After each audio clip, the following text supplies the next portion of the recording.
everybody, and welcome back to another episode of From BA to Broadway, your premier showbiz education podcast. You know who it is. It's me, your host, Mr. Brennan Stefanik, and I'm bringing you those general programming reminders. Folks, every Monday we are here with the main episodes, and every Friday we are here with our mini-series In the Spotlight, but that's enough about that. That's not why we're here today, folks. Today I am joined by a very special guest.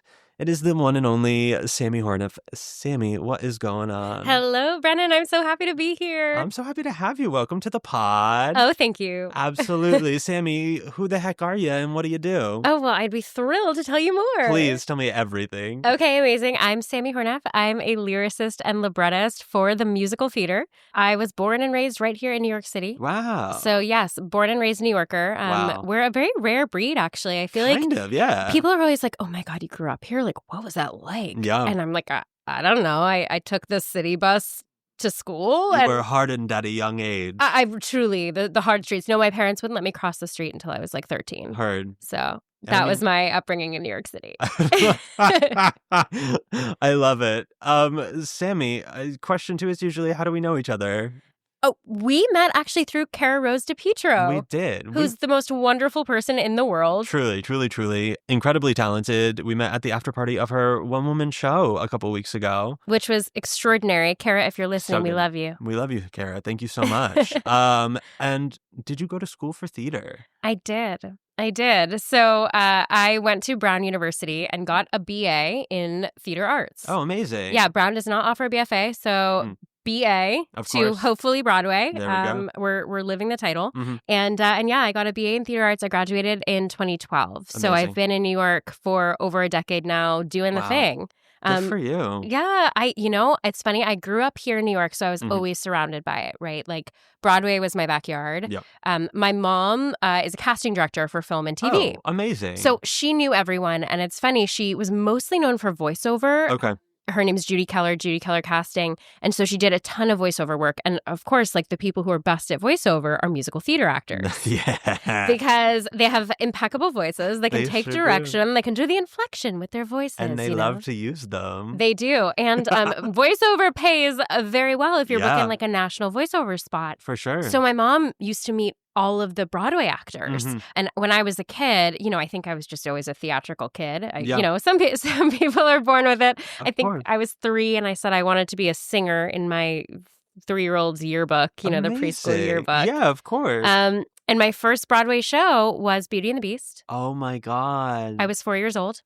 I wore a belle dress. Of course. Like you do. Of course you do. Obviously. And then after the show was over, the story goes that the curtain went down and I said, I want to do this for the rest of my life. Mm-hmm. And so, of course, because my mom knew everyone, we got to go backstage a lot. Amazing. So I remember so well, I think one of the first times I went backstage actually was at Beauty and the Beast. The next time I saw it, and Carrie Butler was Belle, who's now a dear friend of mine and a friend of the family, the most wonderful person. And I just remember being petrified. I loved her so much. Mm-hmm. I just thought she was extraordinary. And here's this real life Disney princess coming to life in front of me. And I probably didn't say a word to her. Amazing. And Terry Mann was the Beast. And I also remember being terrified to say anything to him because I was just like, but he's the Beast. Of course. I was 5 or 6. Yeah, right? yeah. I mean, they're stars. They're celebrities to us. Totally.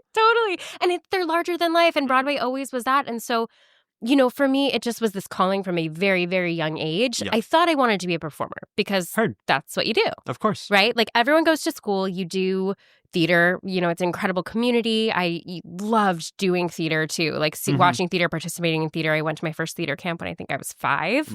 Nice. I was the Velveteen Rabbit in the Velveteen Rabbit. And from then I was like, I will be a star. This is it.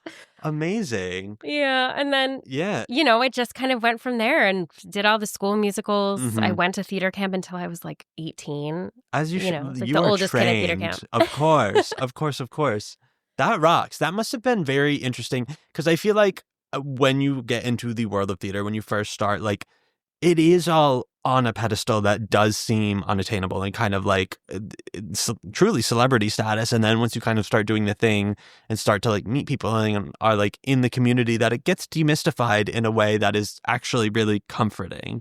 100%. It's so funny because some of these people now that I idolized are my friends. Yeah. And it's wow, I want to do this, now on the writing side. Like, I want little girls like me and people, who come and see these shows to be inspired in this way. Because it inspired me to become, a person who could use my own voice, a person who got involved in community, who knew how to participate in teamwork activities. I mean, theater's all about teamwork, right? Totally. Like, it's just, I think it was so important for me growing up to have that community. Yeah. I was a pretty big nerd in high school. So, what kind of nerd? Oh, like everything. Well, first of all, like a theater nerd, obviously. Yeah. Like, I was spending too much time on my homework and like listening to the original, the Broadway cast recordings of Wicked and Spring Awakening and just doing a lot of homework and singing. I like literally would sing Totally Fucked in my bedroom at 2 a.m. when I had too much homework going on. Amazing. So, yeah, that was my vibe. I was like a big big nerd, theater nerd, bookworm, I just really wanted to do well in school. I actually decided I wanted to go to Brown when I was 10. Whoa. I know. I was a little bit crazy, a precocious 10-year-old.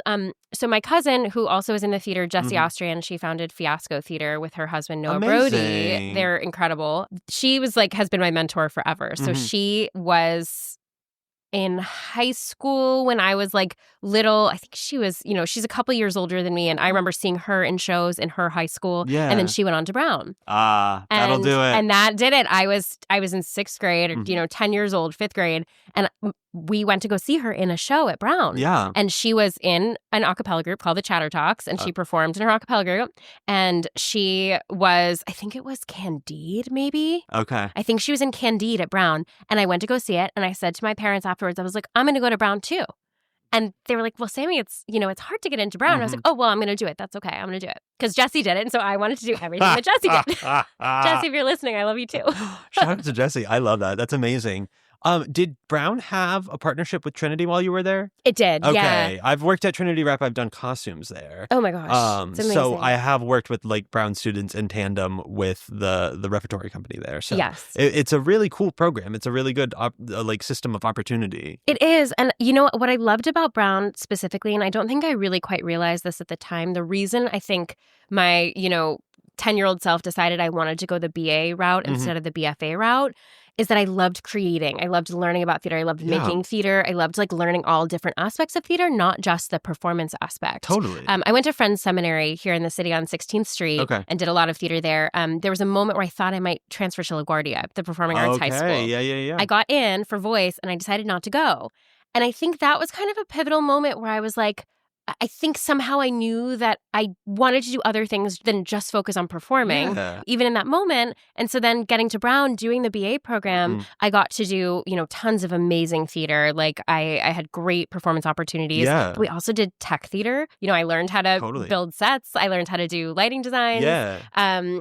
We did. What were the requirements of the program? What were you required to do, and then what were you inspired to do from those requirements thereafter? Yeah. So famously, Brown has. People say no requirements, which is not true. That is a misrepresentation of Brown. You can take a lot of classes pass fail. You probably could take every class pass fail actually, but you do have to fulfill a major. And so your major has specific requirements, things that you have to take. Within the theater arts concentration, there were a couple of acting classes that you had to take. You had to take a dance class. You had to take a technical theater class, and then you had to be on run crew actually for a show. Great. So you had to be backstage, working behind the scenes of a show. You also had to do a couple theater history classes. There was, theater history kind of like from the beginning to now in different waves. And then there were some other, electives and stuff that you could take, like different types of acting classes or, costuming, things like that. I did a speech class that was really cool. Nice. That was part of the major. That was an elective. And Barbara Tannenbaum, she was incredible. This most amazing professional speech coach. It was called Persuasive Communication. And it was just about how to talk, how to get your point across in a business scenario, in a life scenario. Yeah. So really the major gave me the opportunity to do a lot of different things and kind of figured out. I mean, I also love writing papers, right? I love doing history research, which I still use today a lot when I'm researching to write. You're psycho for that. I know. I do not trust you right now. I know. I was like the girl that would write 40-page papers. No, Sami. I know. I'm such a nerd. I told you. You know what? It couldn't be me, but I have a lot of respect for you because of that. Thank you. But I get to use my nerdiness now, so all is worthwhile because I do so much research for the shows that I'm writing. Totally. But it's so funny. For me, the pivotal moment, really when I decided that, I'd been performing, I think two things happened my senior spring. Mm-hmm. So my senior spring, I took my first musical theater writing class. Okay. Now, my entire life, I had always written songs. Mm-hmm. I had always done I was the sad Taylor Swift, pop song gal where I was, would take my guitar and write about the boy that I liked at the time. And so all of that, came pretty naturally to me. Mm-hmm. But no one ever told me that I could be a musical theater writer because I didn't play piano. Gotcha. My grandmother was actually a concert pianist. Mm-hmm. She played at Carnegie Hall when she was 4 years old. Which is so crazy. I know. Wow. I actually have her piano. She passed away in 2019, and I still have her piano in my apartment, which is amazing. That's amazing. It's so cool. And it's a piano that, there's pictures of me as a baby, playing on that piano. But because my grandmother was such an incredible pianist, my mom didn't learn piano because she was like, I don't want to do this. And so she wasn't like, you have to play piano. Mm-hmm. But I played guitar and I loved it. But because I didn't play piano, I was like, oh, well, I can't be a musical theater writer. Yep. Musical theater writers are Stephen Sondheim, are Stephen Schwartz, or people who play the piano and do both music and lyrics. No one said, hey, Sammy, you can be a musical theater lyricist, or you could write dialogue, just write book for musicals. Yeah. And so in my senior spring, I took a course. Professor Andy Hertz, who's a wonderful professor at Brown, also a Brown grad, and a graduate of the NYU musical theater writing program, which is fantastic. Yeah. He created this class that was basically a musical theater writing class modeled after the NYU program and the BMI workshop where I ended up doing my training, where half the class was lyricists and half the class was composers. That's so cool. And you were with, you would have different assignments. And then the last project was to write a 10-minute musical with another person. And so it was basically the predecessor to the BMI workshop. Yeah. And that's when I was like, oh, writing lyrics is really great. I've been doing this my whole life. Yeah. I didn't know that I could just write lyrics. Heard. And I collaborated with someone for the first time. And I was like, oh, this is really fun. I'd always loved collaborating. At the same time, I actually was not cast as a senior in the main stage musical at Brown. I know, it was very upsetting. Criminal. I know. It's funny because my friend Emily Cassie, who was actually recently nominated for an Oscar for her wonderful documentary called Sugar Cane. Everyone should go watch it. It's extraordinary. It's on Hulu and Disney Plus. Just a little shout out to Em there. But she and I both were not cast in the main stage musical. And we, major musical theater kids, we were like, well, we have to do something. I was like, it's my senior spring. I have to be in a show. Mm-hmm. And so we somehow got the crazy idea to do our own production of Spring Awakening. It was not part of a musical theater board. I was on a musical forum, which was the Brown Musical Theater board, producing board. So we'd produce theater on my friend Lauren Tucker is a general manager on Broadway now, actually. Yeah. She was on that board with me, and she goes, we'd produce it on $5 and a prayer, which is basically true. It was $750 we had each semester to produce these shows. And so, it wasn't through that slot had already been picked. And we were like, what if we just do something? We'll figure it out. Let's get the rights. That's the way to do it. And so we ended up basically starting something called the Brown University Collective Theater Project. Great. We started our own club. Mm-hmm. We got the rights to Spring Awakening somehow. I don't know how MTI let us buy the rights. I mean, don't question it. I know. We made a website. We were like, we're a legitimate theater organization. MTI, please give us these rights. And so the idea was actually back to Jessie Austrian and her wonderful theater collective, Fiasco Theater. Yeah. So what they always do is they have this amazing troupe of people that have been performing with them for years. Mm-hmm. And all of them are in the show, but they also have roles on the production side as well. Gotcha. So Noah Brody, Jessie's husband, does a lot of directing. So he'll direct a lot of the shows while still being in them. And, the people are playing instruments. They're really kind of focusing on everything. They're producers. Yeah. And so we kind of decided, what if we try this, to get a group of people together to both be in the show and then also to fulfill production roles on the side. So I wanted to be Venla because, I wanted to be Venla, obviously. And she was Ilsa, Emily. And so we just said, okay, I'm going to produce, you're going to direct and choreograph, and then we're going to get this crazy group of people together to fulfill these roles and to also produce the show. There you go. And it was the most fulfilling experience of my entire life. I ended up writing this grant, basically, a grant proposal. And we ended up getting a grant called, through Production Workshop, Brown University's other, the straight theater organization. So, they would do straight plays, and Musical Forum did musicals. So they basically gave us a grant to get what they called a week in the space. And we got the black box at Brown, and we just put on the show. And it was psycho. We got a little bit of university funding. Like, we got a little bit of funding from them, and we just made it happen. Truly, it was like absolute grit. I remember like scouring for costumes. There was a point we didn't know we were going to get that space, and I was like talking to a church on campus. You're from Rhode Island, so you might know that beautiful church on Brown's campus. We were like, we were like, could we perform it here? Like, I'm not sure if it's totally appropriate, but like, you'll like it, I swear. But we did end up using chairs from them. We used like their actual like little like kid church chairs from Sunday school, and we brought them in as part of our set. Like, truly, it was the most wonderful experience because we just made something from the ground up, like fully created this thing. And it was like a huge success. You know, there were people lining up down the block. It was the first production of Spring Awakening at Brown. Amazing. Duncan Sheik is an alum of Brown. I think he was class of 92. Yeah, so we'd written him, I think, and said like, hey, we're doing your show. Yeah. You know, we love your show. Spring Awakening is my favorite musical, in case you couldn't tell. Has meant a lot to me throughout my life and my career. I actually have a bracelet that says "This is the season for dreaming" engraved on it. Wow. I told you I was a nerd. You did, and I believed you. I promise. So it was just this incredible experience, and it was so successful. And I think that was the first time I realized my favorite times doing that show were not when I was on stage, but when I was off stage, when I was making things happen, when I was producing, when I was, writing this grant proposal, when I was like coordinating and collaborating and figuring out rehearsal schedules and working with the other people on like every aspect of making theater. Totally. And even though I graduated from Brown and like immediately kind of came back into the world as an actor, I think that's when I knew that like I needed to create and I wanted to make theater on that side of things. Totally. I actually did something relatively similar my senior year where our school was it was all straight theater. It was no musical theater in terms of like the theater program itself. And it was very, this is not to bash the program whatsoever, but it was very confident in itself in the works it was doing. And it was very new work, and it was to have a purpose and yada, yada, yada, which great. I feel like a lot of college theaters like that too. Truly. They're trying to experiment and do new things. Exactly. And like, that's awesome. Yeah. It was not my vibe. It definitely wasn't my vibe. It wasn't what I was best at. And it wasn't what I needed to really learn in the time, So my senior year, I was like, I would love to do something that is important for sure and like impactful and stuff, but musical theater can be that. And I would like to show this school and this campus that is possible. And so every year they would allow like student works to happen in spaces and whatnot. And like they had to be primarily funded by the shows themselves. So like you would have to acquire the funds, you would have to apply for the rights. You could do it like through the school, so you would have the school's name attached, but you yourself had to write the proposals and you had to write the grant stuff and fundraise. And so I produced a production of Next to Normal.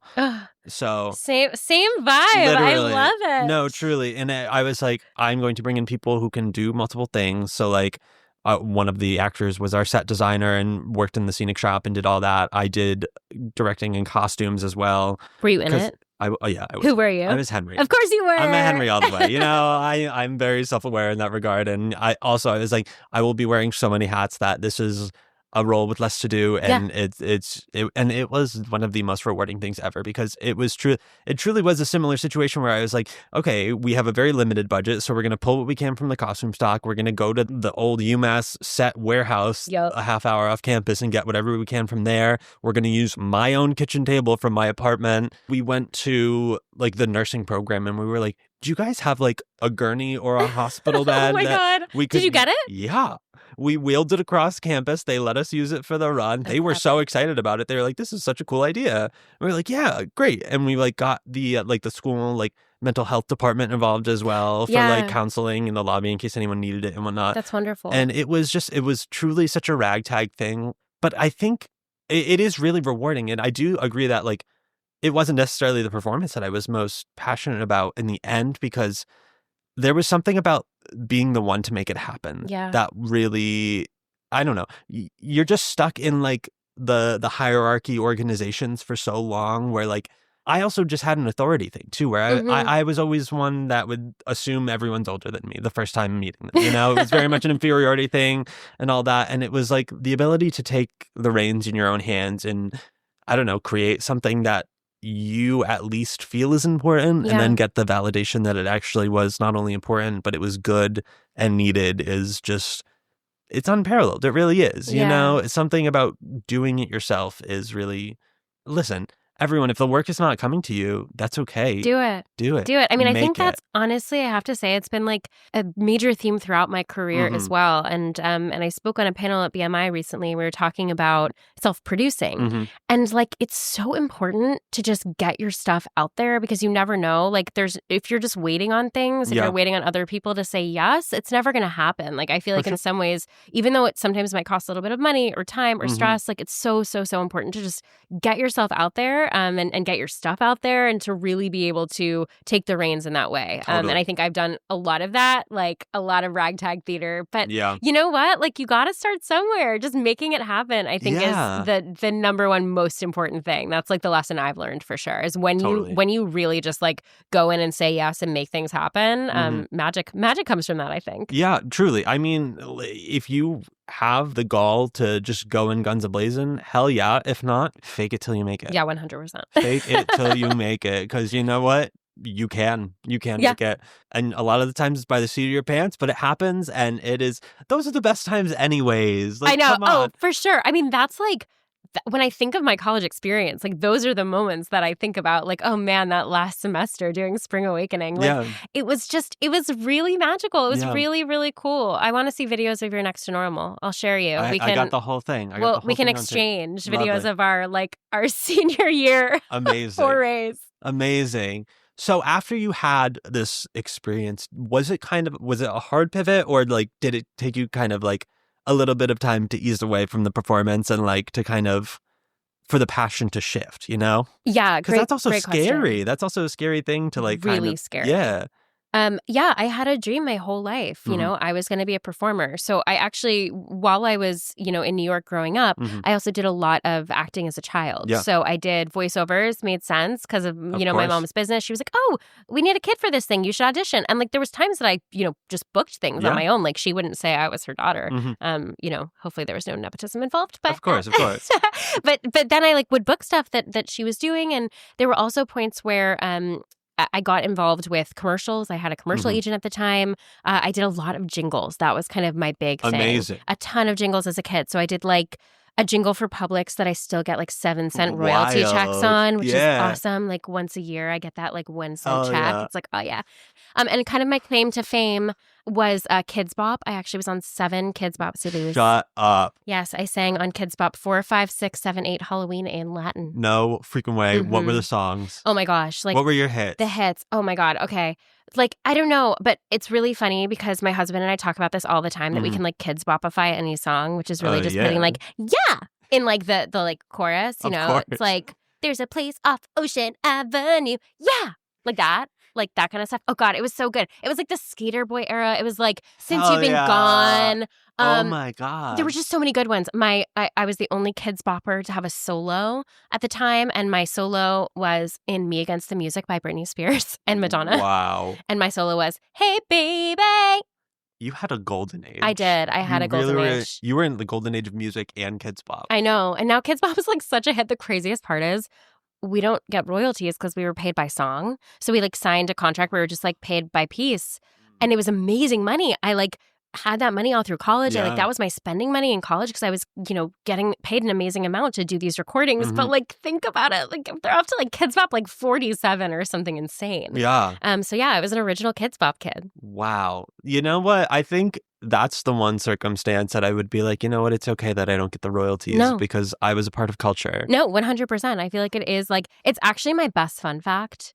Like, coming into any new environment. That's an incredible fun fact. Yeah. Hell yeah. Yeah. It was truly epic. And so from there, like, you know, I was already set up with all my agents because I had done a lot of that stuff. I, you know, was always auditioning for Broadway. I was friends with all the Broadway kids. I never booked Broadway as a kid. I was so depressed. I was always too tall for Gretel and too short for Marta, like in The Sound of Music. That's like I was always in between. I was auditioned for Young Cosette like 15 times and then grew out of it.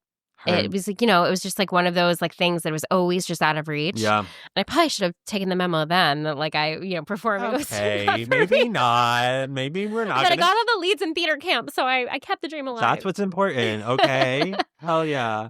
But truly, it was like, so after school, I was like, okay, I'm going to come back and I'm going to be an actor because that's what I thought I wanted to do. And, so came right back into the audition scene, had my agent. And my first summer after Brown, I was in final callbacks for Fun Home at the Public for Medium Allison. Oh my God. And Little Red and Into the Woods. That was at the Public in the Park. Hell yeah. I know. And so I was like, the Into the Woods callback was the craziest because they were walking someone into rehearsal that day. That's insane. And so I think there was like 7 or 8 of us. Yeah. And everyone was super different. And the person who ended up booking it was an adult. And so they like really went with a different, a different vibe. But there was like all of us were kind of totally different types, which was really cool. They were just sort of looking and trying to figure out what they wanted to do with the part.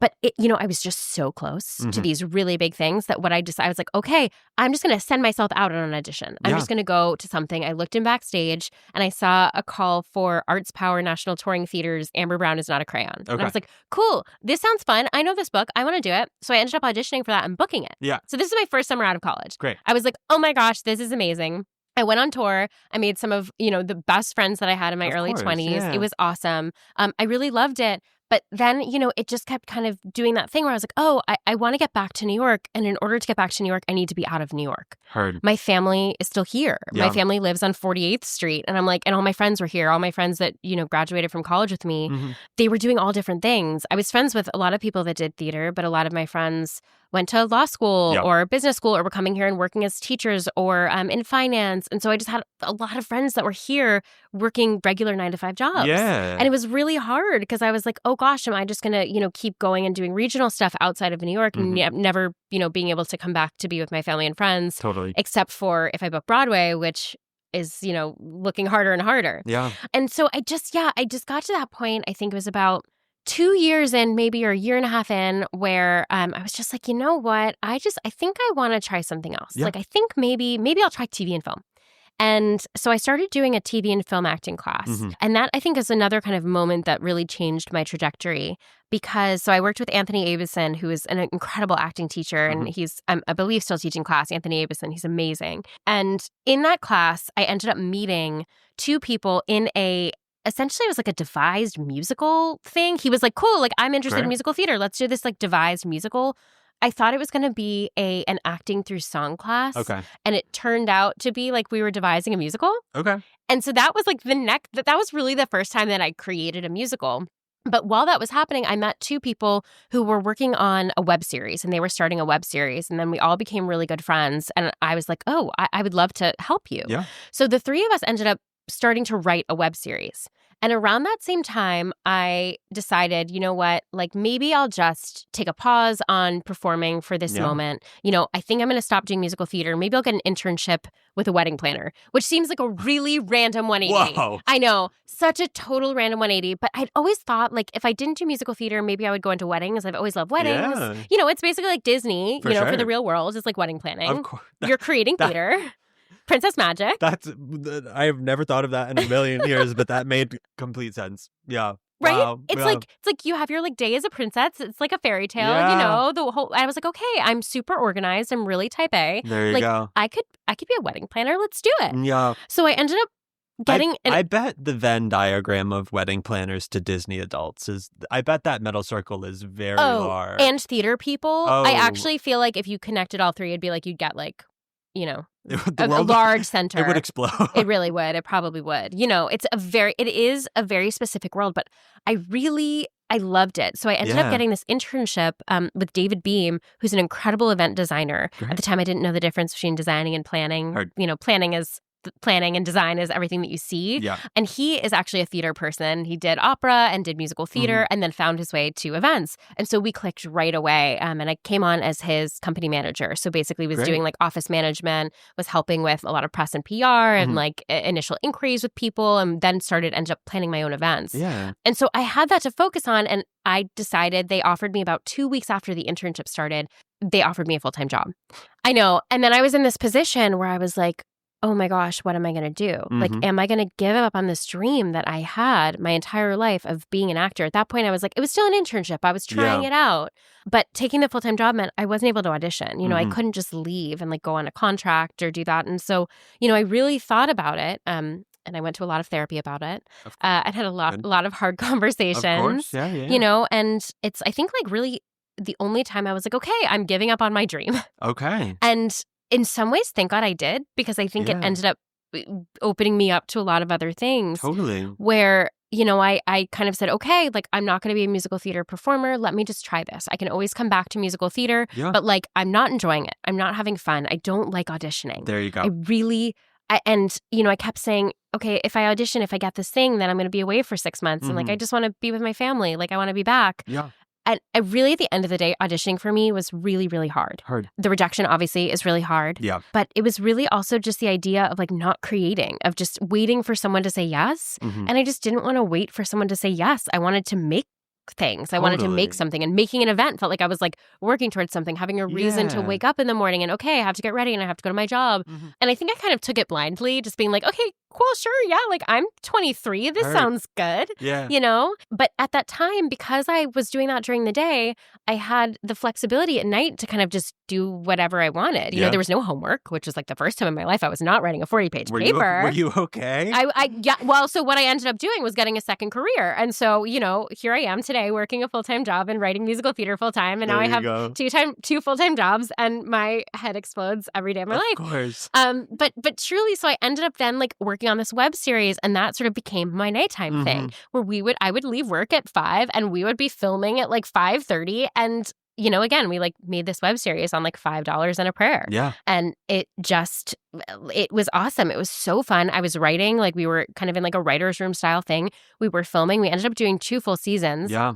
And the second season, my character, it was basically based on our lives. It was called The Under Fivers, which is a totally random reference about like under fives on TV shows. Okay. But basically, it's like we're the under fivers of life, right? Like you're never the lead. Yeah. You're never even a co-star. Like you're always just an under five. Totally. It's just about like being in your 20s in New York and like all the mess ups that happen along the way. Yeah. But it was Alex Nader and Matthew Ryan Wilson were my collaborators on the project, and the second season, I decided my character was going to be a jingle writer.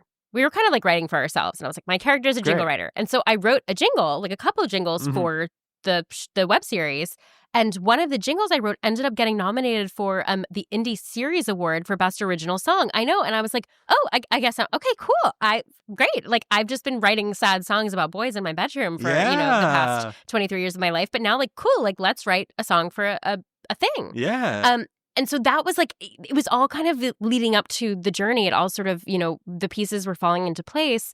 And soon after that, I ended up meeting, I'd met my managers at the time, my acting managers, through an off-Broadway workshop that I was doing. Yeah. And they introduced me to someone who was looking to create a musical out of a screenplay he had written called Rock in a Hard Place. And the screenplay was about a girl named Gemma who is in a band essentially with her dad. They're 2, songwriters who are in kind of like a country band in Texas, and they end up getting brought to New York, and it turns out like she's really the talented one, and he's kind of the one who's like basically like keeping her from realizing her potential, because he's always wanted to be a star and like isn't totally ready to give that up. And the mother had passed away from cancer, and so it's also about the grief of the mother. And it was a beautiful screenplay, and I was just like, oh my gosh, like this totally sings. I totally understand. Yeah. So they'd actually asked me to read the daughter role in just like a casual table reading. Yeah. And so because she was a songwriter, I said, oh, let me bring my guitar. I'll write something for the reading. Like I'll just like come up with something. Or he's like, can you sing the song that's here?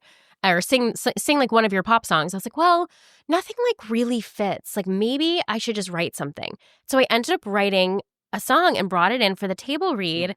And that was like, the first time since, I guess this was maybe 2015. So, 3 years since I had done that Brown class. Yeah. But I was still playing guitar and writing songs, like pop songs for fun. And so I was like, oh, I'll just write this. And that was kind of the first time I did a real assignment for a musical. Yeah. Writing music and lyrics, and I didn't even really know it. And then he heard it and was like, oh, you need to write this show. So I ended up coming on doing music and lyrics for a musical. And it was crazy because like that was the first time I was like, oh, it's a rock musical. so I can write music too because I don't have to play the piano. It all comes down to the fact that my parents never got me piano lesson. Thanks, Mom. Just kidding. Oh my God. No, but truly, it was like the first time someone said, like, you can do this. You're good. And then I ended up meeting a few producer friends, Melissa Edelblum, who's still a really good friend of mine and a wonderful producer. And she was the first person who said to me, oh, dude, you're really good. Like, you should do this. Like, yeah, this musical's great. Like, I'll help produce it. Yeah. So we ended up, seriously, in the vein of making it happen, we did a 29-hour reading. Whoa. The show was like barely finished. I have no idea how we got all these people to be in the show. But like, I think, I mean, honestly, my mom being a casting director, I was like, hey, Mom, well, like, you put out this casting call and like, sit in on the auditions and like call some of your friends and like call in some favors. So we ended up for this 29-hour reading of my first musical that like, I had no business to be in this room. Constantine Maroulis was in it. Asa Summers was in it, who was in Next to Normal, understudied the dad. We had, and Dear Evan Hansen, he was also understudying in Dear Evan Hansen 2. Hannah Shankman, who's Elphaba in Wicked, was in it. Anna Mincer made her debut. She's now done, a million wonderful things. She's an incredible singer. I mean, we just had like this stacked room of people that I, had no business having in my first 29-hour reading that we legitimately just made happen out of nothing. Like, I don't even know. I think I paid for it myself. I have no idea how we raised the money. I have no idea how we did it. But I just remember on the day of the show, it was so hot. It was July. I remember like going to FedEx and printing out paper fans with the logo on them. Oh, so people would have like fans to fan themselves with during the reading. We did all these invites like to producers. I made guitar picks, like custom guitar picks with the logo. We were just calling in a lot of favors from friends. But we made it happen. And it was this amazing thing that like this gorgeous 29-hour reading and I felt so accomplished. And it's funny because you have your first thing like that and you're like, oh my God, like, where do I go from here? Yeah. I just said, I was like, I've gotten all of the most amazing Broadway talent to sing my work.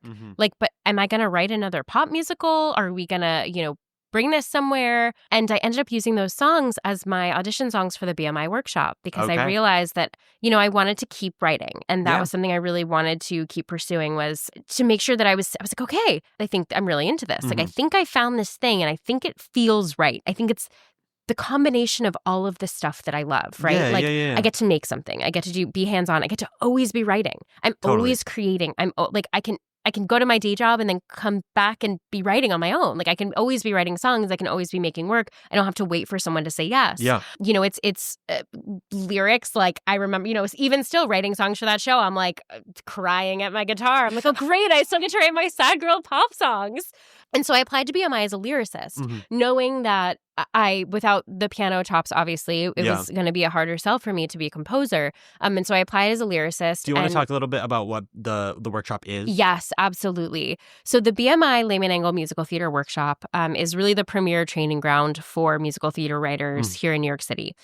The most incredible part about it is that it's free. Amazing. So it is essentially a forever long training program that really starts as a 2-year training program for songwriters, as well as a book writing workshop. So that's a separate component. You can audition for either the book writing workshop or the songwriting workshop. The songwriting workshop was the first workshop, founded by Lehman Engel, who is an incredibly famous conductor. And he started this workshop basically because he wanted to make sure that people knew the craft, that musical theater writers knew how to write musicals.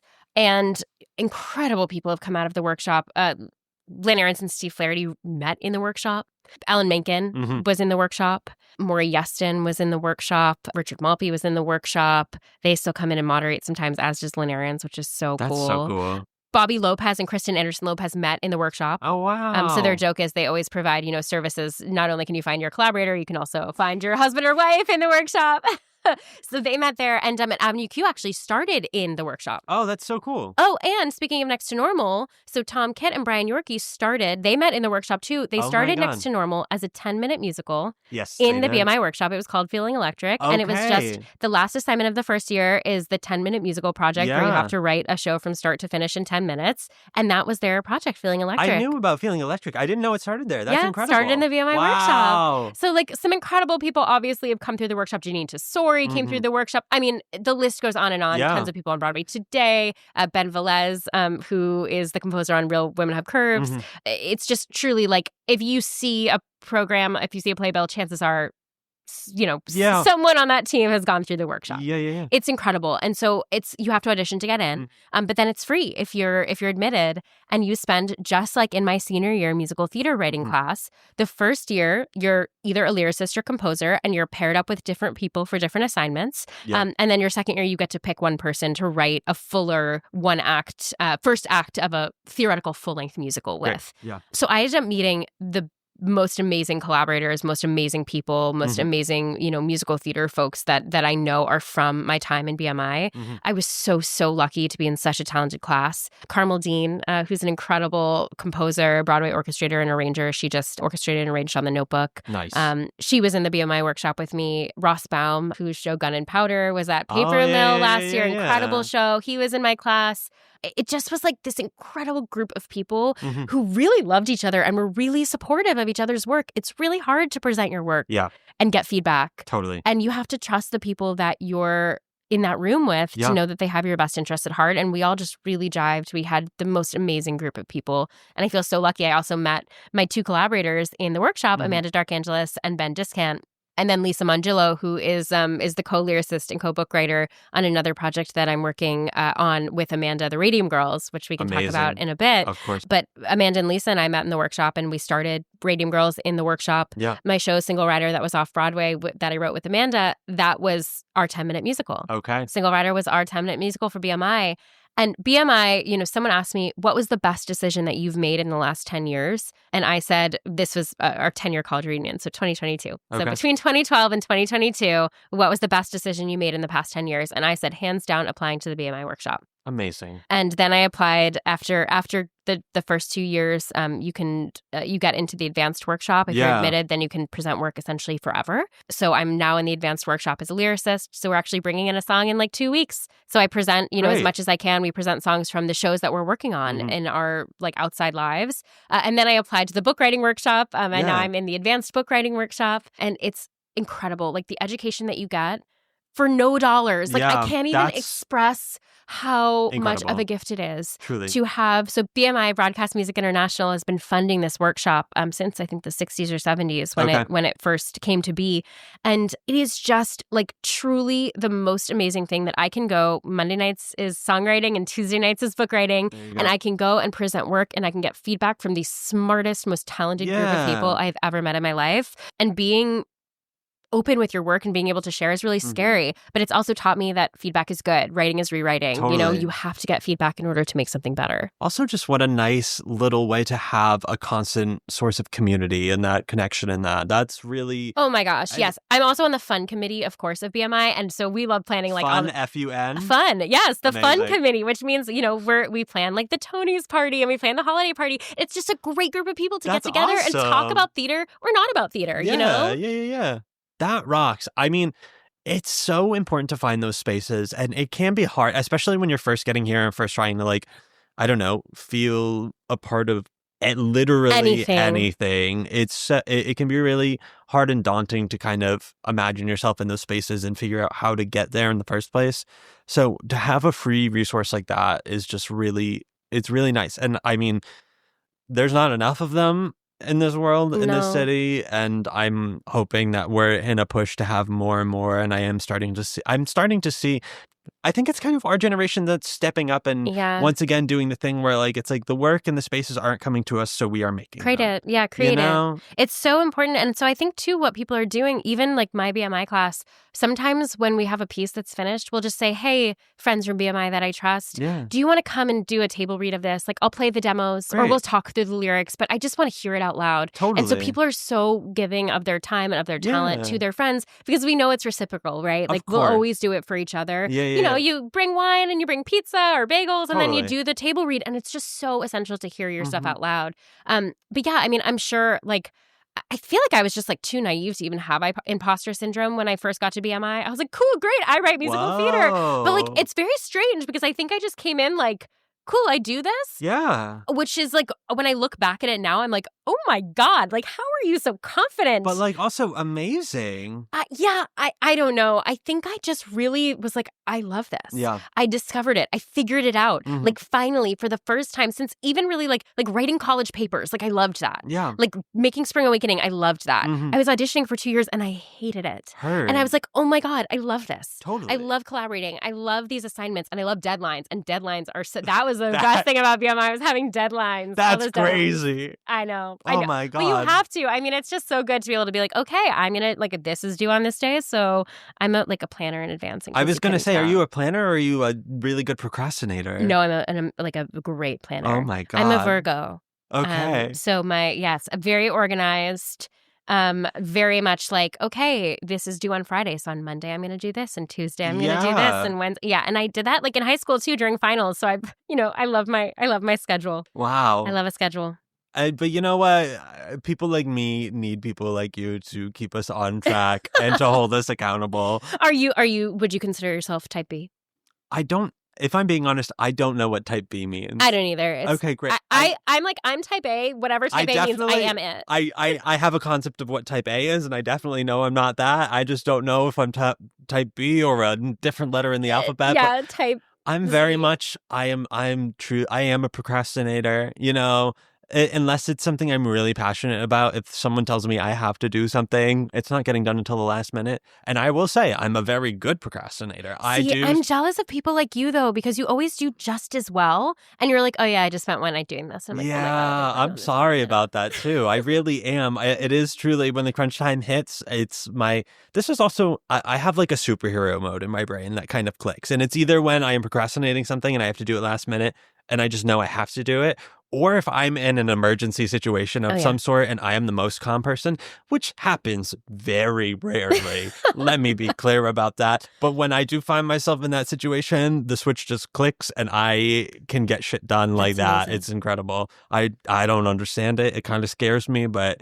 it's a good skill to have. Listen, it really is. It's just kind of how I have to navigate the world. Otherwise, it wouldn't make sense to me. No, but that's why, people like us need each other, too. Because if I get, too involved in the details, I actually love this. My collaborator, Amanda Darkangelis, yes. we talk about this all the time, that we're, very yin and yang. We're both Sagittarius rising, so we both have, the same, outward personality. We're both, super outgoing. But we very much balance each other out. That, I'm always like, okay, wait, I need the details. And she's like, no, here's the big picture. Mm-hmm. And sometimes I need that big picture person to take me out of the details. Because sometimes I don't see the forest through the trees, right? Sure. I'm just... I'm like, okay, but wait, where do we start? She's like, but okay, but let's just talk about what it feels like, or what this thing needs to be. I'm like, oh, okay, cool. And then we always get there. I definitely think I would consider myself a big picture person. Mm-hmm. It's easier for me to look at that. I'm also one that can very much overthink the tiniest details for sure and just hone in on that. But that's just because my brain is always racing. But I would consider myself a big picture person. Are you an NSFJ? What am I? I think I'm ENFP? Yeah. ENFP or ENFJ? I don't know which one. I think I'm either ENFJ or ESFJ. I take all the quizzes, I do all the things, I never remember what any of them mean. No, me neither. I'm an Aquarius. I think I'm a Scorpio rising. I'm a Scorpio something. Couldn't tell you what that means. All right, spicy. Sure. We love our Scorpio friends. Great. The stinger. Scorpio. Sorry, this is an audio medium. There was a visual aspect of this. I can confirm. Stinger. We'll post a still of it on the stories. My God. Okay. So, anyways, we're finding our collaborators. We're getting into the industry of it all. Outside of the workshop, how have you found that acquiring spaces and audience and just kind of how to make things catch fire a little bit and reach people? How have you found that to be, and how... This is the eternal question. Yeah, exactly. Brennan, you're asking the hard questions today. Listen, the people gotta know. Yeah, honestly, I think it goes back to what we said at the beginning, right? Yeah. Make your Spring Awakening or Next to Normal. Really the reason my career started was because I'm probably a little delusional And so is Amanda. That's the only way to be. It's the only way to be. We love each other for the fact that we're both so delusional. And essentially, we were given a slot at the Players Theater in Greenwich Village. Michael Skoros, who's incredible, was in our BMI class as an auditor. So he had seen our work. He said to us, oh, you should present your 10-minute version of Single Rider at this short musical festival we're doing. We said, cool, yeah, sure, that sounds great. When is it? He said, oh, it's February. At this point, it was like the spring or summer.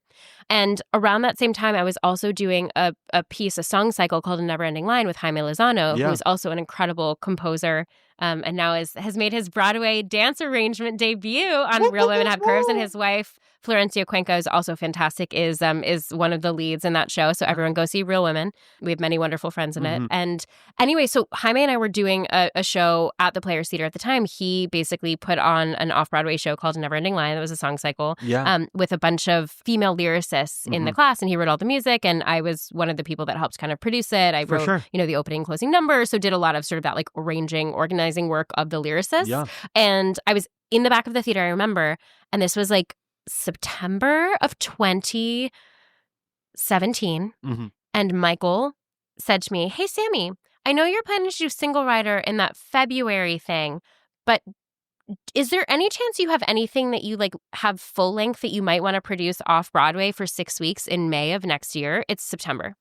And so I said, we've always been thinking about wanting to make Single Rider a full musical. So I called Amanda literally outside the theater. I was like, hey, Amanda, how would you feel about in 6 months from now having Single Rider be off Broadway in full? We at this point have 10 minutes of the show. Of course. She's like, yeah, sure, let's go for it. Let's do it. Of course. Yeah. And that was it. So, okay, so September to May. So a little more than 6 months, but we gave ourselves 6 months to basically create the thing because then we needed to go into rehearsals. We were casting. This is a full off-Broadway show. There's a playbill to prove it. It is an off-Broadway 6-week run. Amazing, yeah. Where we, had actors and sets and costumes and sound. We bought mics.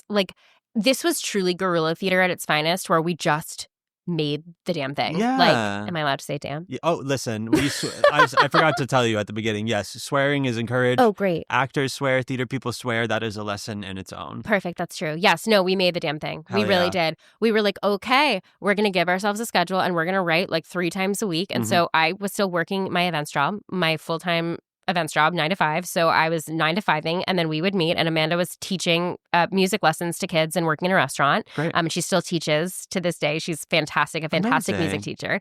And so we would meet in the evenings at my apartment. I lived alone at the time, and we would drink Prosecco and eat sushi and Chinese food, and we were just writing a musical. That sounds like a dream. And it literally was a dream. Yeah. It was this wild thing where I don't think I could do this today. I think again, this blind confidence of your early 20s going in and being like, I can do this. Sure. For sure. It's going to be great. I did that 20-hour reading. I can do this. Yeah. You had several months. Yeah. That's all you need. Several months is all you need, And so September, and then our plan was by January or March to have a first draft, because then we were starting rehearsals April 23rd. Okay. Yeah, so we needed a first draft by March. So we had from September to March to write a full musical, knowing that it was going to be seen, by hundreds of people. And then we were like, oh, right, we need money. And we also need a producer. And at the time, we had a friend that Amanda had met who was doing legal. She was a paralegal. Okay. And so, and she was a producer. She'd been doing producing stuff. And so she knew all the legal stuff. Yep. And she was getting married. And I was like, well, why don't we barter? I will be your day of wedding coordinator if you will produce our musical. Incredible. And that's what we did. And so she was our producer general manager on the show. And then I did the day of coordination for her wedding. Great. I know. And so that was, and I think honestly, she did a lot of work. Day of wedding coordination is way less work than producing a musical. But she was absolutely incredible. And so we ended up, we got the most amazing people working on the project. And we put up the thing. Also on $5 and a prayer. Yeah. As a side note, just a full circle moment where whatever happens is supposed to happen, that skill that you were so unsure about came full circle and helped you in a very monumentous time that you needed it. Truly, even to the fact that I was building the set. We were there with our incredible scenic designer, Ann Beiersdorfer, who was amazing. And she, there was a point where she was like, okay, I have to go to this other thing because like she's a real set designer, was like working on like a bunch of other shows. She's like, okay, I have to go to my other show. Like, is there anyone around that can just like finish this tonight? And we're like, okay, we'll do it. So we're like in there painting the sets until 3 a.m. Like, I'm so in costumes. There was one point where one of our actors, his pants ripped in the middle of the show, and I ran backstage and like sewed his pants. Like, thank goodness for all of that costume training from Brown. I used every single skill that I had from producing to, like all the researching, because also our show is about the Amish in Pennsylvania. Yeah. And so we were doing a ton of research about the Amish and Rumspringa. And so, it's about 3 Amish girls on the first day of their Rumspringa at a fictionalized, not so fictionalized amusement park called Lucky Land that's amazing, not based on Hershey Park in Lancaster, Pennsylvania, where Amanda may or may not have worked at some point during college. Iconic, truly. But apparently Amish kids would come in all the time into the park. And so they would just look at her and like, she was like singing in this band, being like, what are they thinking? Like, what do they think of me? What do they think of this world? Yeah. The Rumspringa, for those who don't know, is the time in every Amish teenager's life around 16 where they get to explore what they call the English world for the first time. So they will, get a year to just kind of be teenagers the way that we think about what teenagers are like. They get to, use cell phones. So we don't have cell phones in our show, but, they get to do things like look in mirrors. Like the Amish don't have mirrors. They aren't allowed to take photographs. Their dolls don't have faces on them. It's just a totally different world. The simple dress, the plain dress that they wear, they're able to wear, English clothes. And so we kind of envisioned and did a lot of research into like, what is this like for these kids kind of coming into this world? And then basically at the end of the Rumspringa year, you can either stay in the Amish community or leave forever and be exiled. Yeah. Like you get to make a choice. And, it's like, it's stay and like never leave, or like leave and never talk to your family and friends again. Like no pressure, right? I literally can't comprehend that. I know. That's insane. And so it's inherently theatrical because the emotions are so heightened. Not only are you 16, because like Lord knows when I was 16 during my spring awakening phase, I was like, had all sorts of feelings. Of course. And then, you have to make this choice and like experience all these things for the first time when you didn't even know they existed. Yeah. So we just really kind of put ourselves in those shoes, and we love the score still. We still think of it as some of our best work. It's like a fun pop score. It's young, it's fun, it's fluffy. That's great. And we ended up now, like we're kind of in this phase where the show is having the second life in the high school scene, which is very cool. Yeah, we actually had a production at a high school in Alabama that just won the state competition Best in Show at the Trumbauer Theater Festival. Hell yeah. And they went to the SETCs, if you remember the SETCs. Wow. And they got to present. It was so cool. That's awesome. Like seeing these high schoolers. Thank you. Yeah. So it's really fun to kind of have this second life in licensing. Yeah. And that's sort of where we always saw the show too, because it's young. That's is like so great. Having high schoolers do the show because they're 16, right? They're the age. It's about them. Yeah, that's awesome. And also like there are a whole ton of shows out there that are like, let's accurately depict the struggles of teenage life and then actually let the teenagers be the ones who tell that story. Yeah. Totally. It really doesn't happen nearly as much as it should. And like, yes, we get beautiful things like Spring Awakening too, but like, once again, we're adults playing those roles, and it's about the times where we all felt those things and we just couldn't talk about it, you know? Yeah, incredible. Totally. Yeah, and we still really love the show, and like we love what came out of it. Yeah. And I think that if we weren't given that opportunity, that may not have happened. Totally. We just did it. We just made it. We made the thing. We opened in May of 2018. We ran for 6 weeks. Like, we sold well. We had a playbill. To answer your original question, how you get yourself out there, I think you just put yourself out there. Great.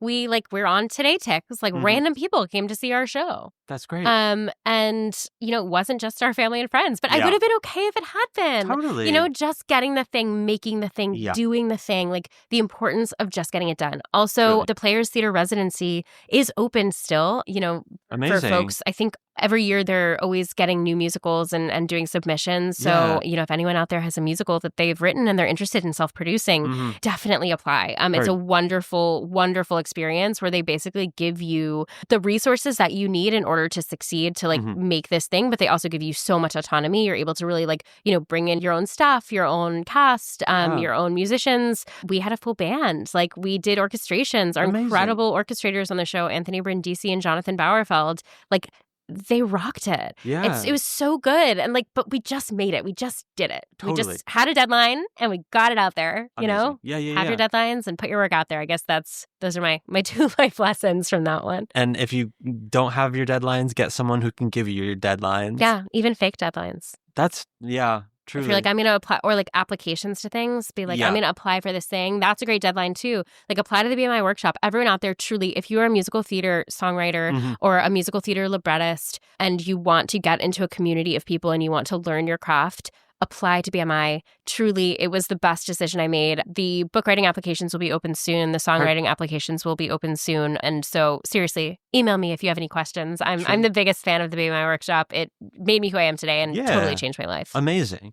Okay, so Radium Girls. Radium Girls. How did it start? Also at the Players Theater. Yes. Yep. So it's so funny. Like the Players Theater for me, I feel like it's like I owe so much to the Players Theater because they also at the same time, oh gosh, was that 2017 too? It was. Okay, so they said, so Signal Rider's going to do the full-length thing. Do you want to do another 15-minute musical festival of ours? We're doing a horror one in October. Amazing. And we said, cool, we don't have anything for that, but like, let's make something. Yeah. Again, just making it. And so Amanda had approached me and Lisa Mongillo, our co-collaborator, all of us from the same class at the BMI workshop, and said, I read this article about the Radium Girls, who, for those who don't know, basically in the 1920s, radium was the miracle element of the moment. People were using it like we use like activated charcoal or kale, it was like in everything. It was like in beauty products. It was in smoothies. I mean, not smoothies, but basically water. Yeah. It was in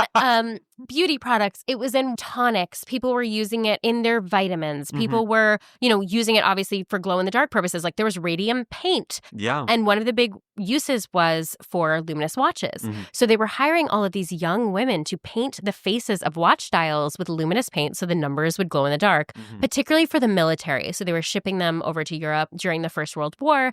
And it became this huge industry because then after the First World War, everyone was like, oh, I want a luminous watch. This seems amazing. Yeah. So it was a huge industry at the time. There was a factory in East Orange, New Jersey. There was one in Otto, Illinois. There was one in Waterbury, Connecticut that is apparently still standing. The Waterbury Clock Company, the building is still there, which is very cool.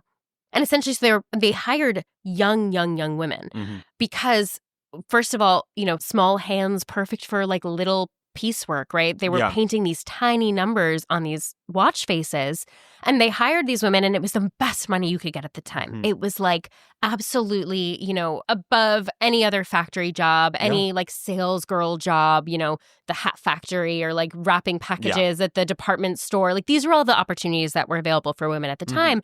And particularly poor girls, immigrant girls in these big cities would come and do this work, and it was the best pay they could get. They were able to afford things for their families that they never thought possible. They were able to afford things for themselves, like silk stockings and furs and pearls. And like everyone knew the Radium Girls because they would all wear the luminous paint. They were instructed to use a technique called lip pointing. And lip pointing was when they would take the tip of the brush, put it in their mouths so that they could make a really thin tip on these brushes to then paint these tiny watch dials. And then they, would like wear the radium paint. They'd put it on their lips as lipstick, and they would like paint their faces with it and go in the dark room and like put it on all their clothes.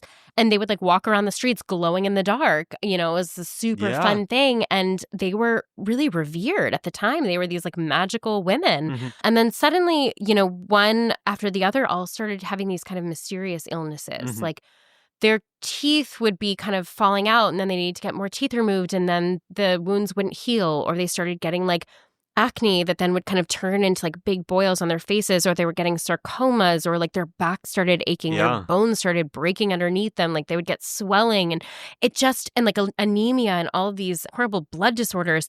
And none of them really put it together because Phossy jaw was a thing that they knew about, but they knew there was no phosphorus in the paint. So Phossy jaw during, the Matchstick Girls, very similar sort of circumstance where they were being poisoned by the phosphorus that they were working with. But, all of these people in charge of the factory were like, well, there's no phosphorus in the paint, so it's not fussy job. That's not the problem. Like, you're just, dying of these mysterious illnesses, or like, you must have syphilis. Yeah. Truly, they were doctoring death certificates to say syphilis on these, girls who passed away from these mysterious illnesses. So finally, they all started kind of going to these doctors and dentists, and they sort of put two and two together because there were so many complaints that were all very different because it all presented very differently, different symptoms. But they ended up kind of figuring it out that all of these women, what they had in common was they worked at these radium factories. The problem was, at the time, it wasn't like there was social media. There wasn't national news in that way, and this certainly wasn't making national news. So it kind of took a few unique people in these different areas to realize that they were seeing the same pattern. Okay. So finally, what ended up happening was the girls, came to the company and they said, "We think you're killing us." Yeah. And so the company ended up doing these blood tests. A man named Cecil Drinker came and he was a Harvard professor and did a ton of blood tests on the girls. And basically, his report showed that the radium was indeed killing these girls. And for whatever reason, the company decided that would be really bad for business. So they totally covered it up. Of course. They published like the first page of the report where it says like, we did all these thorough studies, but none of the actual evidence of what they found. And, there was fights behind the scenes, but it turns out Drinker's lab was actually funded by the U.S. Radium Corporation, or funded some of the projects he was working on. And so there's a lot of money involved too, right? This was a powerful business. And this was a business that was great for the community. Okay. It was a business that was super lucrative, that, the town had this factory where they were able to make money, where these daughters of poor people were able to stay employed and create money for their families. And it was really, in these cities, it was the best job that a lot of these people could get, particularly without an education. Yeah. And so, there was a huge power struggle on the part of the men in charge, the executives in charge, as well as the towns and the communities, to listen to these girls. Yeah. And then finally, after many, many years and many court cases and, many postponements, they ended up, many of them posthumously, winning this court case that essentially in New Jersey, they ended up getting a settlement, but the company never admitted fault. They never admitted that they were the ones that were wrong. They were just like, oh, like, you can take this money, because sure, just go away. Yeah. And then finally in Ottawa, Illinois, after that case, they ended up theoretically, winning this court case because the company was found guilty, but the company appealed. Okay. And then a judge basically threw out the appeal. So the company still, even to this day, never admitted wrongdoing. They never said, we're the ones who killed you. Yeah. But this case put into regulation a lot of the labor and safety laws that we still have today. Okay. So it was a super important case in American history. And really, until recently, a lot of people didn't know about it. A few things came out in kind of the 2016, 2017 time. There was a book that came out by Kate Moore called The Radium Girls. There were a few other books that were published. There was articles in Mental Floss. That's actually how we first found out about it. And a Mental Floss article. There was a BuzzFeed article. For some reason, there was really renewed interest in this case. And so we started reading all of these sources. And, for whatever reason, we all kind of put our heads together and said, this is just so absurd. This whole thing is so crazy. Like, how did they let this happen? Like, who thought that they could cover this up? Yeah. Like, what powers in charge basically think of these workers as so indispensable that they could just be like, oh, doctor, I'm going to pay you off to write syphilis on this girl's death certificate. So we said, in some ways, this has to be a comedy, which is a really crazy way. I know it's kind of a crazy way to think about it. There's but yeah, but it's just so absurd. Truly, it's so crazy, and this happened in real life, and it happened over and over and over, separately in different places. It's not like the New York people were talking to the Ottawa, Illinois people. Truly, yeah. And it was totally separate. It all just started happening, and it's still happening today. And that's really, I think, what the message that we want to leave people with is, it's not so different from everything that's happening now. And it kept happening throughout history, before this, after this, where people in charge are basically taking away the voices of people that are more impoverished than them, or people of color, people who are immigrants, because they have the money to essentially shut them up. And so, this story for us, we started in 2017 at a political time when, women, I think particularly, were starting to realize, like, okay, maybe we need to start speaking up about these things. And I think now we've sort of come back full circle to a lot of these things. We just need to be talking about this stuff. Yes. We need to be talking about the inequities in our society. And for us, the Radium Girls has never been a more important piece to work on. So we actually started it as a 15-minute in this horror festival. And it was very kind of camp at the time. It was a total 15-minute, like really sort of in that silly, like, basement vein. But everyone who saw it said to us, you have something really special here. This is crazy. This is a crazy idea. Like, it is crazy for you to turn this piece into a comedy, but something's working, so you should just keep going. Yeah. There are a few other musicals about the Radium Girls, and there are a few other plays. There's Radium Girls, a play that actually was one of the most popular plays produced regionally and in high schools last year. It's a super popular play. It's a drama. It's very different from ours. Ours is also fictionalized in terms of like we use the story. We don't use any true names of girls. We're it's the general idea of what happened. We're combining, different cases and firsthand accounts from these different factories. It's not just about one factory. And there's a few other Radium Girls musicals out there too. But from what I know about them, they are kind of more in the dramatic spin because obviously like this makes sense as a drama. It's horrifying. It's tragic. It's terrible. And so I think everyone's kind of using their own spin on the piece. But, the angle that we've gone was this dark, dark comedy. Totally. That now I think is becoming more like a situational comedy in the sense of like finding the absurdity of the situation. Yeah.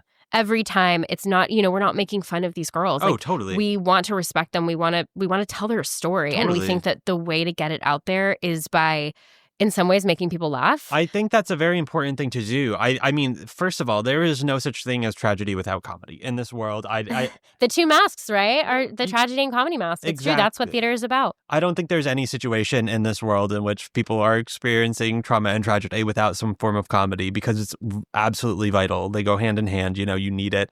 But also, it's just a way where things are easier to, I don't want to use the word palatable because that feels like it has a negative connotation, but it's easier to intake the information when it's in a way that is more universally understood. 100%. And like, with catchy music, like of course. Like if you're writing bops, and then like you come out and you're humming a tune, you're like, oh wait, oh shit, like, that's fucked up, Totally. Like that's what we want. Is we want people to be like enjoying themselves and then to leave the theater and be like, oh no, this really happened? Like what?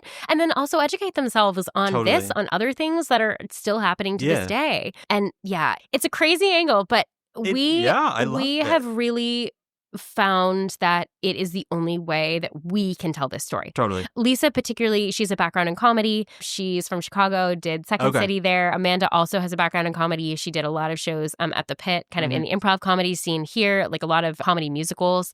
And I'm more from the Disney princess scene, I guess. Of course. I love Disney. Like Disney is where I find kind of my heart. Yeah. But in some ways, there's something in that too of like telling the story again of teenagers. Yeah. These girls were young. They were 15 to like 25 max. Totally. Most of them, it was before they got married.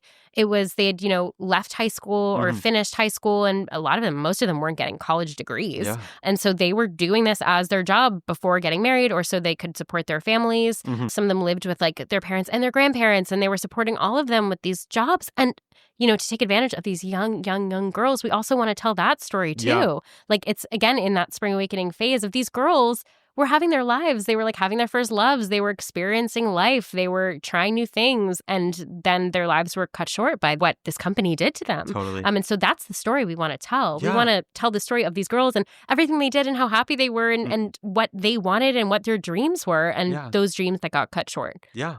Wow. And there's a lot of joy in finding those girls and finding their voices and finding those characters, and of course it gets dark. Yes. But then it's about finding the absurdity in the situation of like, wait, what? Like that happened? Wait, really? That happened? Truly. Like literally, like there was points where like all the men in charge, like all the men who were working in the lab would be wearing hazmat suits. And the lab was in the factory, right? It's like downstairs. And like downstairs, everyone's wearing hazmat suits. But upstairs, all the girls are licking the brushes. Like, this is absurd. It's That's crazy. Yeah. Wow, that's insane. Okay, so where is it in its lifespan right now? What do you want to do with it? Where do you want to see it go? So we've just been so lucky throughout the time that we've been working on this piece from the 15-minute to now. We spent a lot of time researching. Again, like research nerd, I'm pushing up my metaphorical glasses. It was so important for us to get it right and to understand the facts and to understand what happened, what really happened, and the different stories, because there's also so many stories of so many girls. There's so many trials. There's so many court cases. And so we were like, what story do we want to tell? Yeah. And so we ended up actually writing our first full draft being, finished. We did a table read with some friends, like all those friends from BMI. Amazing. Bought them wine and pizza and said, hey, can you read this around the table for us? And that was January of 2020. Okay. Which is everyone's favorite time to have your first draft read. Yeah.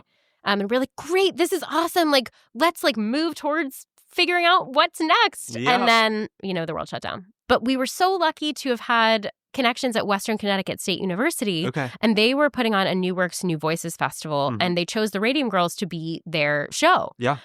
And so obviously there was no theater at the time. Yeah. But this university was so wonderful and so excited to make this happen. They did basically a full virtual production of our essentially first draft. Yeah. It was like green screen. They sent all the students green screens. They sent everyone costumes because everyone was distancing. The only people who were together were roommates. They were like living in the same house, but everyone else was fully in kind of Zoom boxes. They did Zoomiography. I'm sure everyone here remembers, especially if you were doing theater at the time in college theater, the Zoomiography of it all. And they were recording the music to tracks that Amanda and our wonderful music director, Justin Cowan, made. People were going into their closets in their dorm rooms and recording vocal tracks and then sending them to Amanda. And then she and Justin were mixing them on top of each other. So we'd also never heard the music live in one room. Like people never heard themselves singing the harmonies with other people. Everyone was just kind of an individual in their social distancing life, right? And so what came out of that was like so dumbfounding. It was so incredible. We just felt so blessed to have had this opportunity to see our first draft of this show in this way in a time when theater just wasn't happening. Truly. It's hard in a comedy because we couldn't hear laughter, right? So we were like, is it working? We don't know. But it was just such a wonderful opportunity to hear the thing and to see the thing. And it was so brought to life. Tim Howard, our director, who is a professor at WestConn, was just the work that they did to make this happen was totally incredible. And so from there, we got a lot of notes. We were really thinking about it. You know, we were listening to it over and over. We ended up winning the students. They went to the Kennedy Center American College Theater Festival. Oh my God. They won their regional awards. So they were like the regional selection and then went on to the national honors and won a bunch of national honors for this virtual production. That's amazing. It was incredible. And so, you know, from there, we're like, okay, cool. We don't know when theater's going to happen again, but like, let's keep writing. Let's keep rewriting. Let's keep making it better. You know, we learned so much through that process. Totally. We wrote a brand new song like right before filming. Like, you know, for one of the girls that was playing the leads, we were like, oh yeah, like she would sound really good on this song. Let's write this song. And it's still a song that's in the show. But it just, you know, that allowed us to kind of get that first draft up, right? Like make it happen, get it done, see it, hear it. And so we knew then what we kind of wanted to change. So basically from there, we then spent a couple of years really like revising the draft. I think sometimes walking away from a project for a little bit actually really helps. Yeah. Like I think we walked away from it for like 6 months to a year the first time. You know, also as COVID was kind of like we don't really know what's happening. And it was so hard to imagine whenever theater would come back. So I think finally once, you know, 2021, there were vaccines, Broadway reopened. We're like, okay, we can start working on this again. But for a while between 2020 and 2021, we were like, okay, let's just survive. Totally. It was just hard to write at that time. You just didn't know, like, how could you ever imagine your stuff on stage if like theater wasn't happening down the street? So at that point, we started rewriting. And then, you know, we had a couple of other drafts, a couple of other table reads, you know, we're rewriting. And then finally, we kind of decided in this same vein, you know what, like, we just need to make this happen. We need to do a 29-hour reading. And so at the time, we had been very lucky to have been introduced to Chad McMillan, who is an incredible producer, director, theater maker. He's like a do-it-all guy. I always say if there's anyone that I want to be stuck in the apocalypse with other than, you know, my family, it's Chad McMillan, because he will just make things happen. Like truly, he's like there fixing the lights, fixing the sound, fixing the costumes, and like doing it all like it's no problem. And so we met him actually at a concert that we did. Another, you know, plug for putting your work out there. We did a concert of some of our songs in 2021. It was like a welcome back New York. You know, we're Dark Angeles and Horneff and friends, and we did some songs from the Radium Girls. And Chad came up to us afterwards and said, "I love this show. I'm a producer. I want to be a part of this show. I just want to like help you guys make this happen. I love it." And so we started talking to him and he said, "You know who actually would be a great director on this? My best friend, Marissa Jarrett Winokur."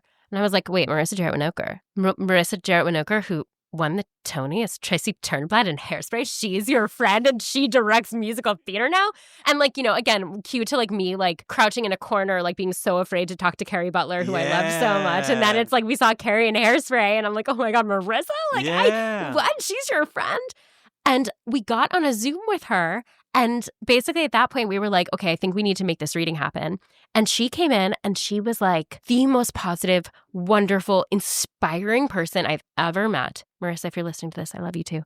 And truly, like she came in and she was like, I love this show. I want to make it happen. Like I've read the scripts. Like this is what I'm seeing. Like these are some people that like I could see in these roles. Like she came in prepared, like had done her homework, like and said, I want to work on this with you guys. Like, let's make the reading happen. And yeah. so basically that was September of 2023. And we were like, cool, let's do it in October, like October 30th. Let's do it. Great. And so we just said, this is the deadline. We're doing it. Yeah. We're making this reading happen. And we had a good friend who kind of agreed to come on and be our GM and like help produce. And then we ended up having some producers also come on and help us. And so it was kind of this like ball just kept rolling. Yeah. And we just feel so fortunate that we kind of put that deadline for ourselves and said, let's get this done, right? And so we had that reading and it was super successful, really interesting. We learned so much. And so now from there, we're in another deep round of rewrites. Amazing. We're in a super kind of exciting period where we heard a lot of the show for the first time out loud in a space with like live people. That was the first time we'd heard it in a room. That was the first time that we heard laughter. We heard what's working. We heard what's not working. We had an incredible cast.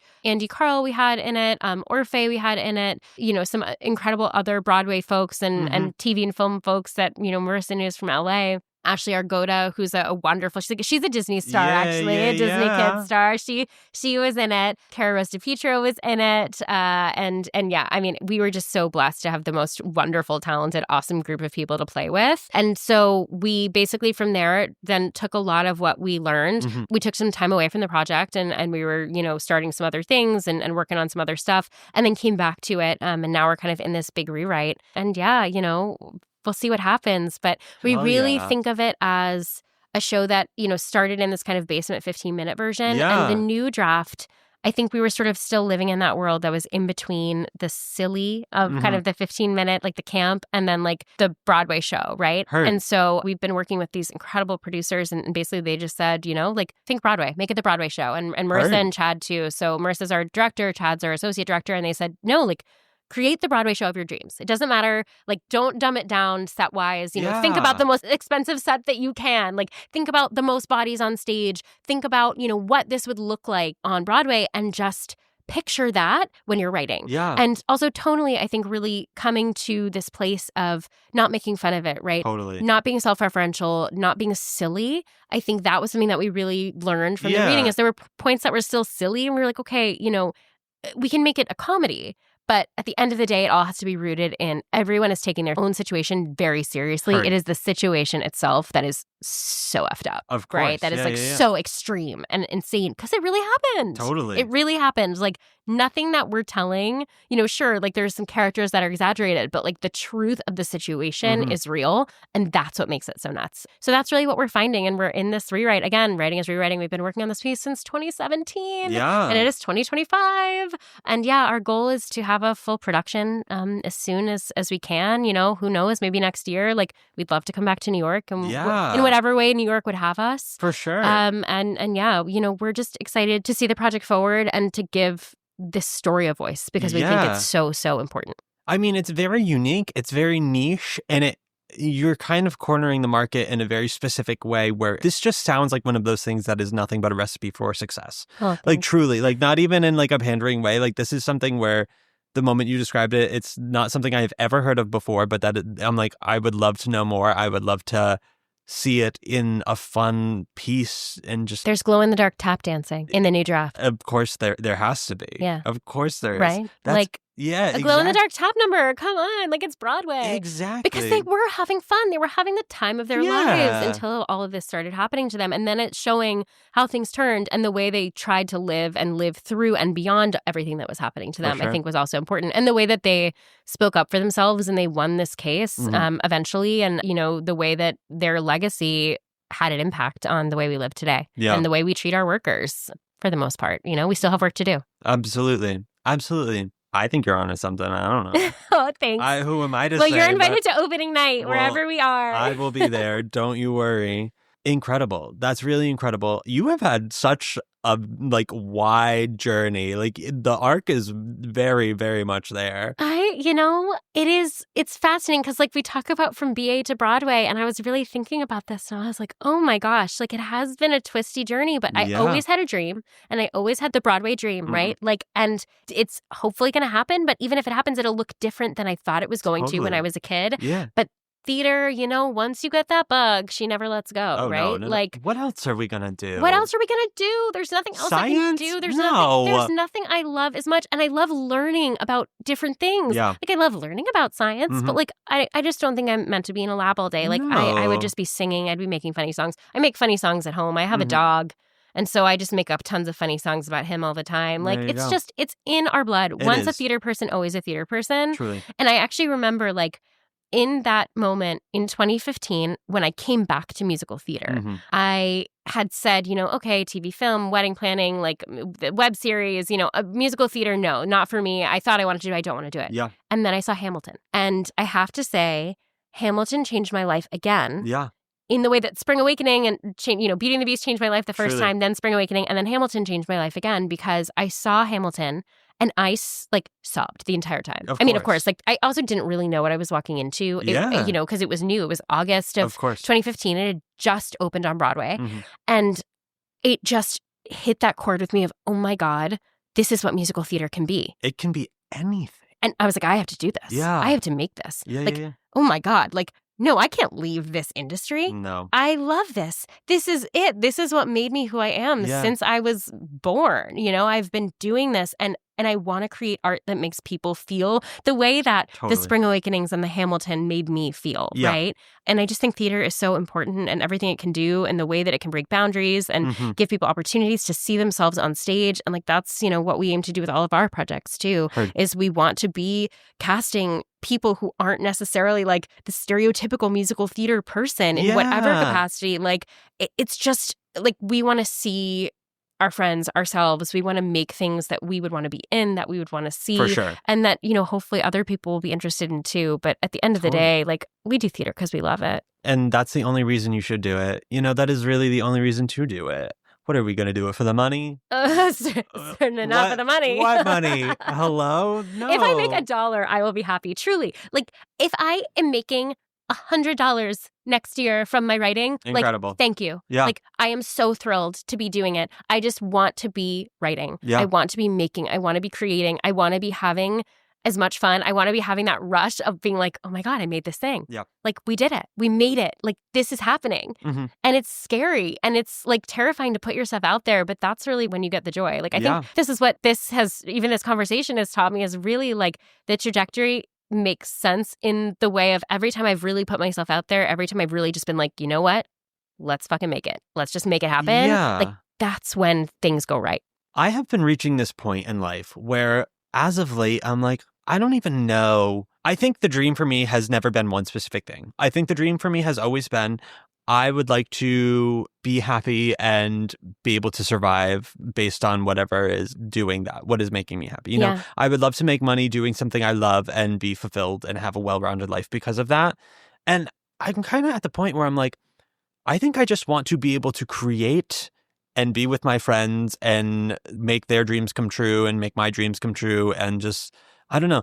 Community is really becoming the thing that I am most passionate about. 100%. You're making that with this. You're that. Creating a podcast for the community, for people who are entering the community or wanting to enter the community. And then you're creating community by having us on it. Literally. Other people that are on the podcast, I'm excited to talk to them about what their experiences are and to hear about their experiences. For sure. Listening to it makes me feel closer to a lot of these people. Of course. But it's just we have to do it for our people too, and bringing our people up I think is so important. That's a really great lesson that Lynn I think has taught all of us is he has been with the same people since college. For sure. Everyone that's been in his shows, he brings on to the next project and the next project and the next project.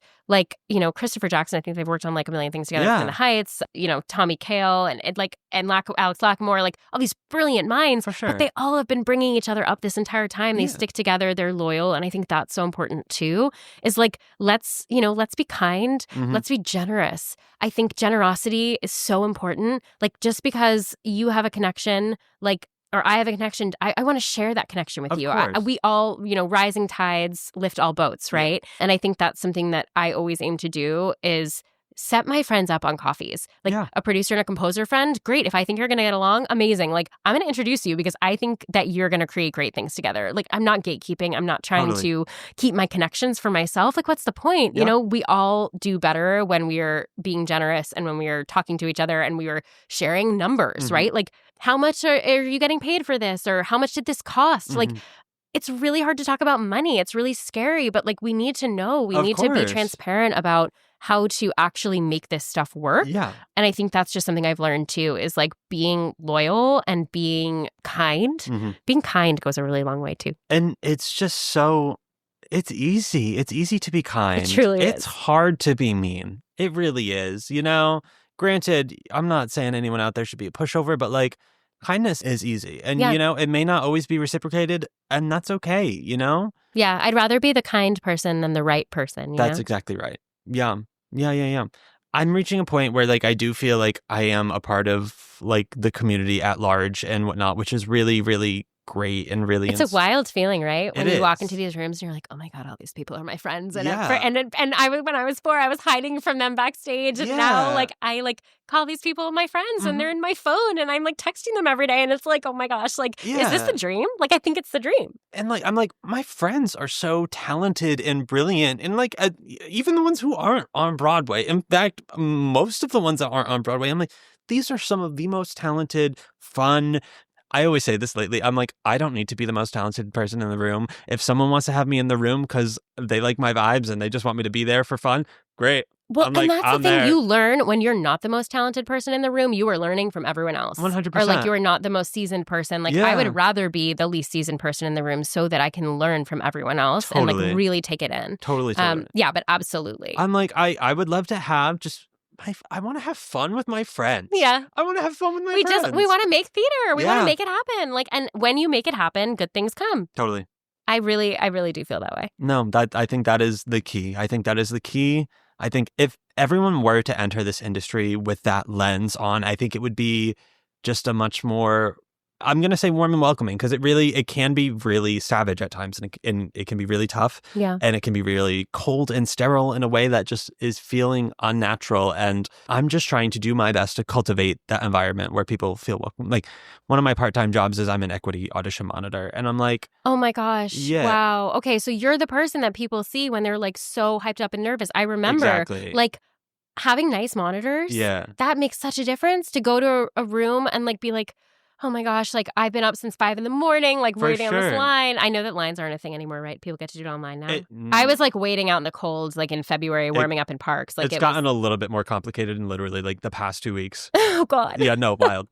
But yeah, it's just like one of those things where I'm like, listen, I do have to do my job, but I know that there's a way where I can do it and enter it with kindness and helpfulness and, you know, I'm not going to take shit from anybody. Like, don't get me wrong, but like, I'm the one in charge of this room. I am going to try and create an environment where everyone is okay. You know, like, I don't want people to be freaking out. I'm going to say, hey, take a deep breath. They're just people in the room. They want you to do good and all of this stuff, you know?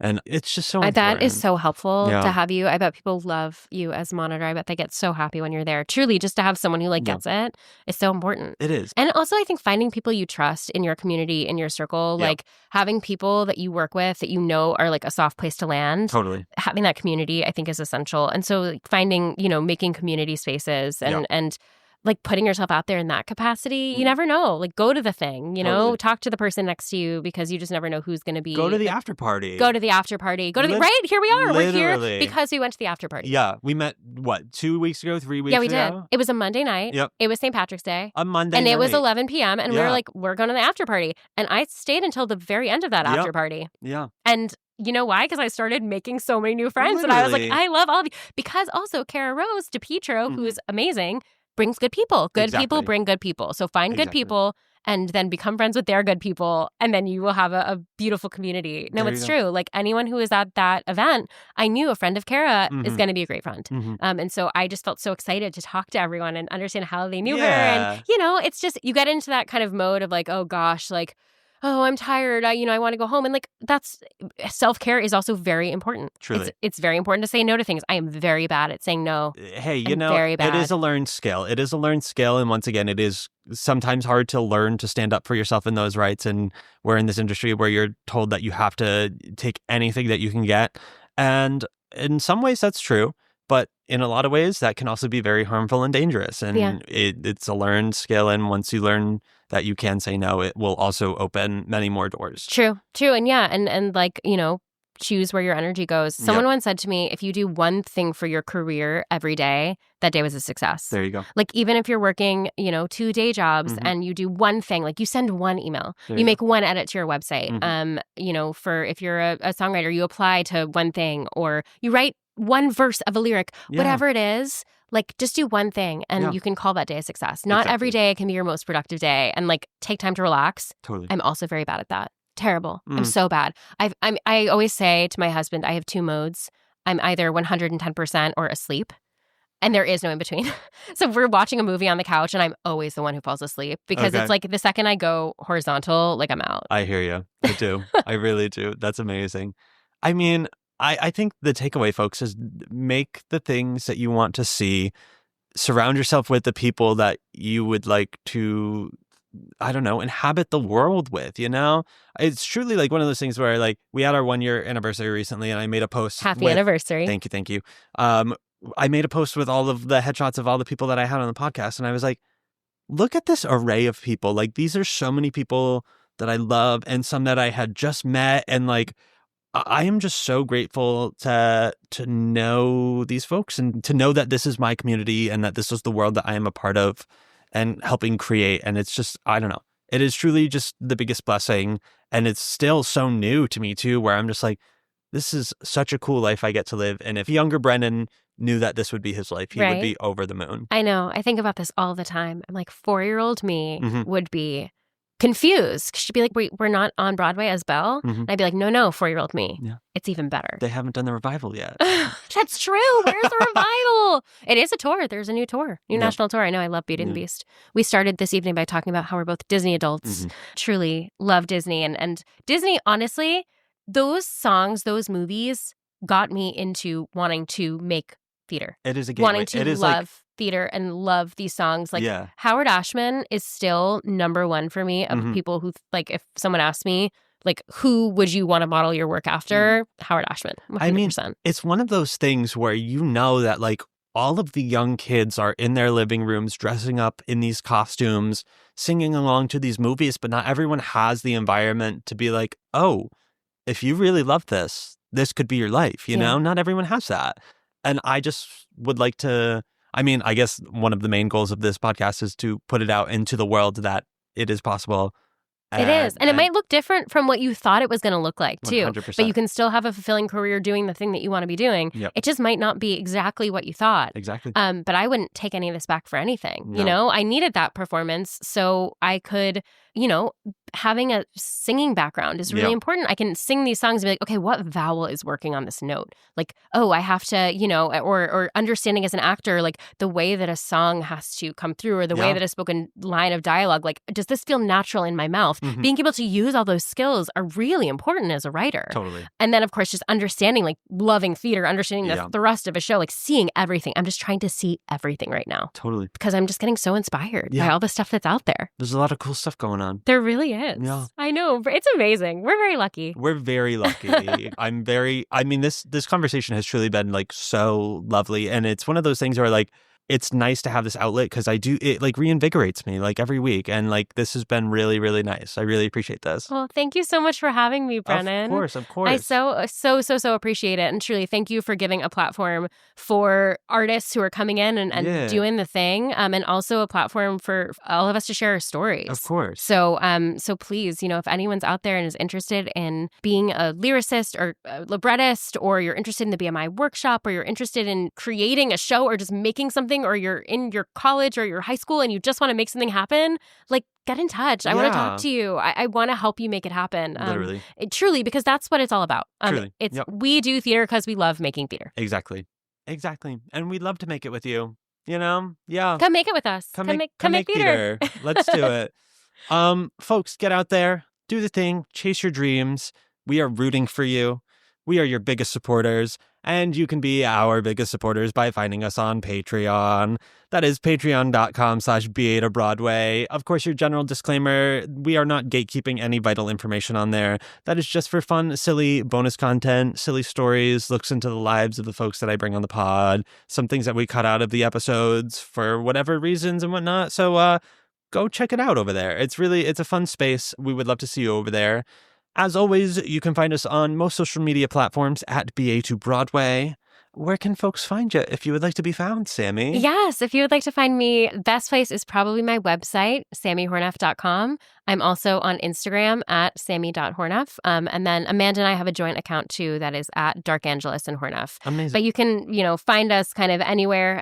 We were recently on the Playbill Songwriter Series. So on Playbill's website, if you Google my name, the Songwriter Series will pop up. You can hear some of my work. That was a super cool thing. We did some songs from Single Rider and some from Radium Girls with Lisa Mongillo too. So yeah, check us out. But yeah, I would love to hear from you. If you listen to this, if something resonated with you, feel free, send me a DM, send me a note on my website. I'd love to chat. Rock and roll. Love to hear it.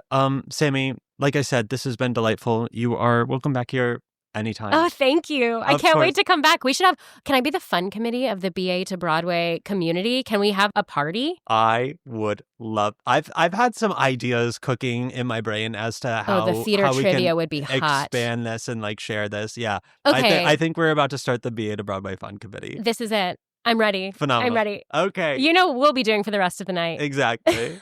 Oh my God. Well, folks, until next time, bye. Bye. From BA to Broadway is created, produced, and edited by Brennan Stefanik, music by Dylan Kaufman, and cover art by Jordan Vongsithi.